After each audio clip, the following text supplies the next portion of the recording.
Ma Israel Adonai Eloheinu Adonai Echad. Baruch Hashem. Azakim Bruchim. So we're back at the yeshiva over here. After Arvit, we're going to discuss now Aliya Shlishit.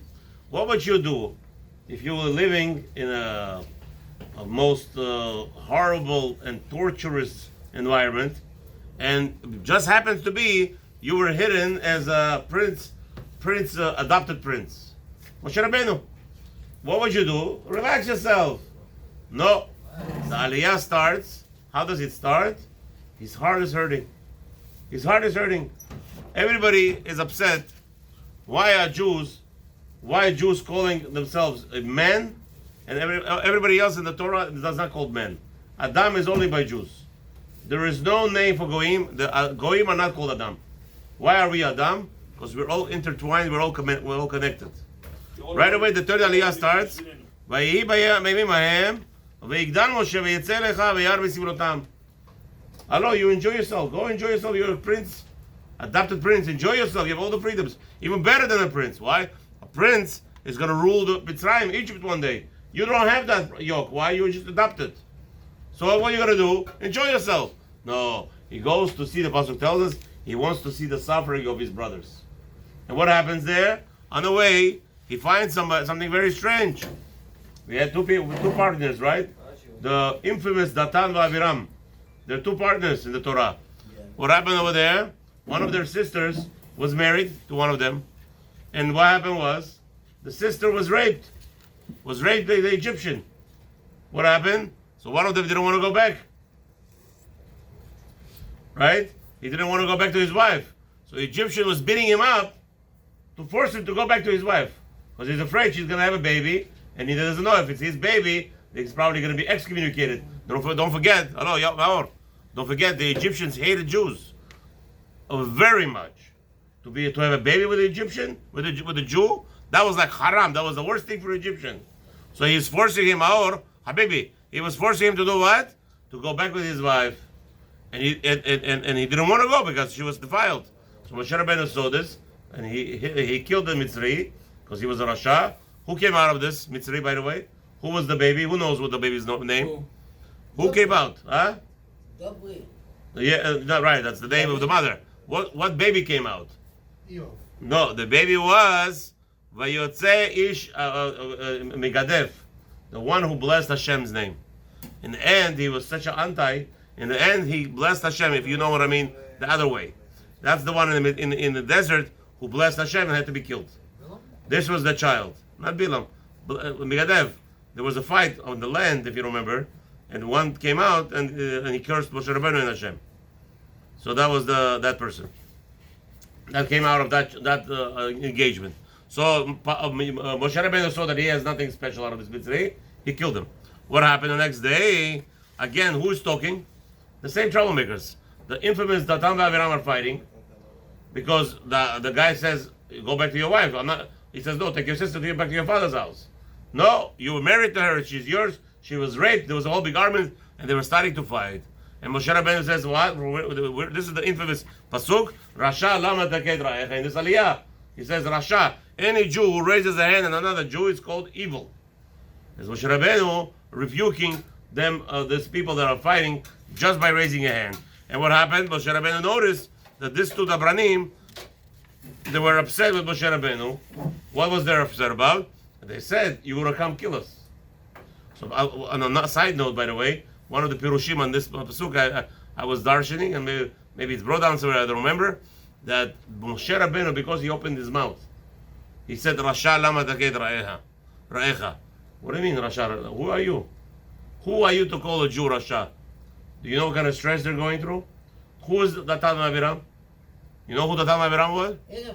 They were not Erev Rav, Chas v'shalom, to speak like that. No. Chas v'shalom, the tzaddikim. No. Why did they tzaddikim? That's right, they were big tzaddikim. How do we know that? In the end of the parasha, we know. What happened was that everybody had to give a quota. Everybody had to give a quota in the end of the month, or in the end of the day. And Datan and Aviram were the couples.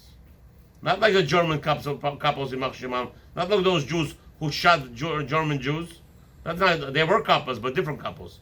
What was the couples?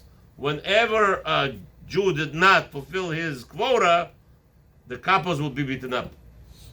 they will cover up for the Jews. And because they opened their mouth to cover up for the Jews, they will get lashed by the Egyptians. How dare you defending the Jew who did not fulfill the quota? So who were the Datan v'Aviram? Tzaddikim. Do you know how much tzaddikim they were? The Yam, they were bad people. But in reference to... the Yam closed, they were late, they were delayed. They were still delayed in Mitzrayim. It took them a while to catch up with the crowd. And the whole crowd left already. The Egyptians drowned already. And they came to the Yam after everybody. The Yam is... what happens? As soon as they come to the Yam splits for them. The Datan v'Aviram, they were troublemakers. But they were not Rashaim, as Moshe made a big mistake calling them Rashaim. And because Moshe called them Rashaim, it was not time for Geula. When is the time Geula? Rashi says on the spot, he's only 12 years old, Na'ar. They tell him, you're Na'ar yet. What does that mean, 12? You're a baby. How dare you talk? When is the Geula? How many more years? 68 years. 68 years they didn't have a chance. What are you doing here? What happened, Hashem said? You speak like that to my children? Get out. Get out. Throw him out of Egypt. Throw him out. How dare you talk like this to a Jew? Call him Rasha. It's very big. It's not a simple thing to call a Jew Rasha. Okay, then what happens? Now that Paro found out, Paro was to kill Moshe, the Midrash says, tried to break his, chop off his neck, the neck turned into stone, the whole thing. Now Moshe Rabbeinu goes. Where does he go? He goes to Midian. No, from there he went, actually, he was a king of another country. Whatever it was, for 68 years traveling, he came to Midian at 70 or something. He came to now this is already at 70 years old now, because he's 10 years in jail by Yitro. He's 10 years in jail by Yitro. Okay, so he probably 60 something. 60 something, he comes to Yitro. He gets he saves the girls from being attacked by the lake, by the well, and here's the biggest boo boo. And Aliya Shlishi, anybody asks you, what's the reason why a Jew doesn't deserve to go to live in Israel? Any Jew is Visarev, who doesn't claim to be a Jew. What did they say? Ish Mitzri Hitzilanu. The girls came to Yitro and they told them, the daughters of Yitro, who saved by the well, because Moshe Rabbeinu was still wearing like a, did not wear the clothes of Mitzri. Because they asked him, who are you, why are you here? So they wanted to thank him because he was a humble person. But Moshe Rabbeinu was a very humble person. So they asked him, what's your name, who are you? He says, no, don't thank me. They wanted to thank him for saving them from the troublemakers who was going to rape them. Because Yitro was excommunicated, so the shepherds came to rape them.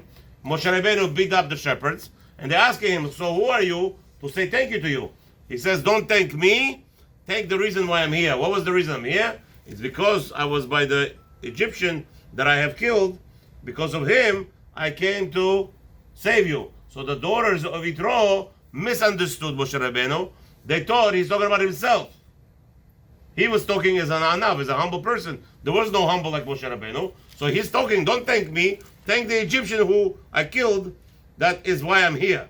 So when they came to report to Yitro, they said, it's Egyptian guy saved us. And Moshe Rabbeinu did not retort it. Didn't say, I'm a Jew. Because of that, the Chazal tell us, he forfeited his right to be buried in Eretz Israel. Because of that right. You want to be buried in Eretz Israel, you must never hide your Jewishness.